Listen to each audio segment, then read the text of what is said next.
بہت سارے وکلاء کیسز کے انتخاب کے اندر احتیاط کا دامن ہاتھ سے چھوڑنے پر مجبور ہوتے ہیں۔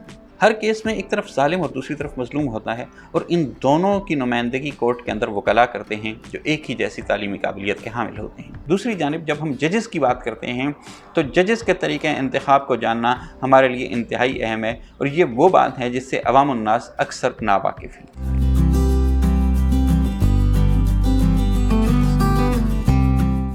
اعوذ باللہ من الشیطان الرجیم، بسم اللہ الرحمن الرحیم۔ جب بھی کوئی بھی بڑا فیصلہ یا تیز فیصلہ آتا ہے تو اس کے بعد ملک بھر میں ایک نئی بحث جنم لیتی ہے، اور یہ بحث چوک چوراہوں، گلی محلوں اور اس سے بڑھ کر آج کل سوشل میڈیا کے اوپر یہ نظر آنا شروع ہو جاتی ہے۔ کبھی کبھار یہ معاملہ یہیں تک نہیں رہتا، بلکہ اس کی لپیٹ میں ججز کی ذات سے لے کے نظام عدل تک بھی آ جاتا ہے۔ اس طرح کی گفتگو میں مختلف قسم کے طبقات جنم لیتے ہیں۔ نمبر 1، وہ لوگ جو ان فیصلوں پر اعتراض کرتے ہیں اور اس کے حق میں اپنے عقلی اور نقلی دلائل لاتے ہیں۔ دوسرے نمبر پہ وہ طبقہ آتا ہے جو ان فیصلوں کا فیض یافتہ ہوتا ہے، وہ ایسے فیصلوں کو عدل اور انصاف کی فتح قرار دیتا ہے اور اپنے اصولوں کی حقانیت کی دلیل کے طور پر ان فیصلوں کو سامنے رکھتا ہے۔ تیسرا طبقہ شاید سب سے مظلوم طبقہ ہوتا ہے۔ یہ وہ طبقہ ہوتا ہے جنہیں اس فیصلے کی سمجھ تو نہیں آتی، لیکن وہ عدالت کے احترام میں اور توہین عدالت کے خوف سے ہمیشہ خاموش رہتا ہے، یا اس کا ذہن متجسس رہتا ہے کہ ان فیصلوں کے بارے میں وہ سمجھ سکے کہ یہ فیصلے آخر کیوں کیے جاتے ہیں، انصاف کا ترازو ہمیشہ طاقت کے پلڑے میں کیوں جھکا ہوا نظر آتا ہے۔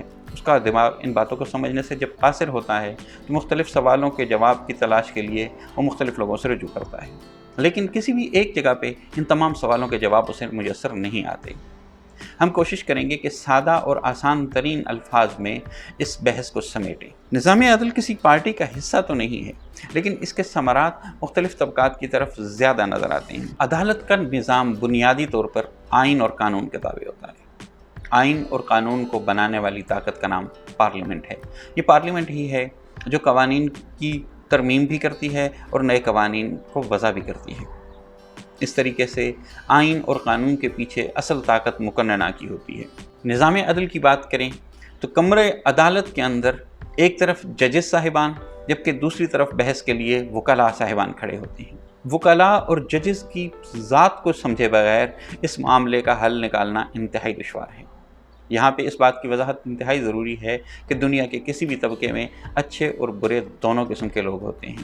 اگر اچھے لوگوں کی کمی نہیں ہوگی تو اس کا مطلب یہ نہیں کہ وہاں پہ برے لوگ موجود نہیں ہوں گے، لیکن اگر کہیں آپ کو برے لوگ نظر آ رہے ہیں تو اس کا مطلب یہ بھی نہیں لیا جا سکتا کہ اچھے لوگ سرے سے موجود ہی نہیں۔ باصول ججز اور وکلاء دونوں کی ایک بہت بڑی تعداد کورٹس کے اندر موجود ہے، اور ان تمام کو ہم خراج تحسین پیش کرتے ہیں، لیکن آج ہم وکلاء اور ججز کے کردار کے اوپر ایک اور طرح سے نظر ڈالیں گے۔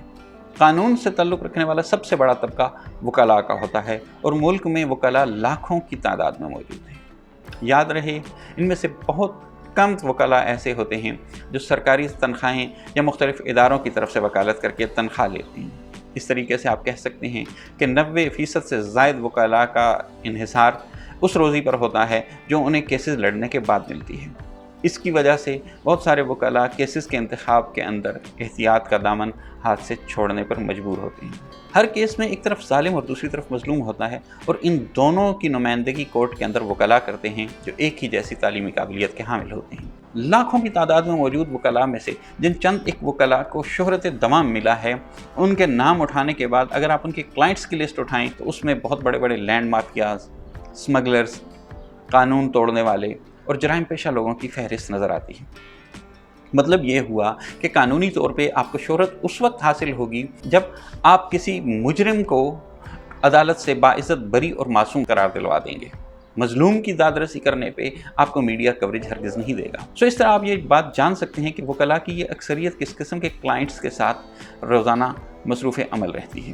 وکلاء کے پیچھے دوسری بڑی طاقت بار کی ہوتی ہے۔ اب بار کی سیاست کو اٹھا کر دیکھ لیں تو چھوٹی چھوٹی بار کونسلز کے اندر تو شاید آپ کو غریب لیکن محنتی اور قابل وکلاء نظر آئیں گے، لیکن ڈسٹرکٹ بارز سے لے کے ہائی کورٹ بارز اور سپریم کورٹ کی بارز تک، پاکستان بار کونسل تک آپ کو نامی گرامی وکلاء اور مال و دولت رکھنے والے وکلاء ہی نظر آئیں گے۔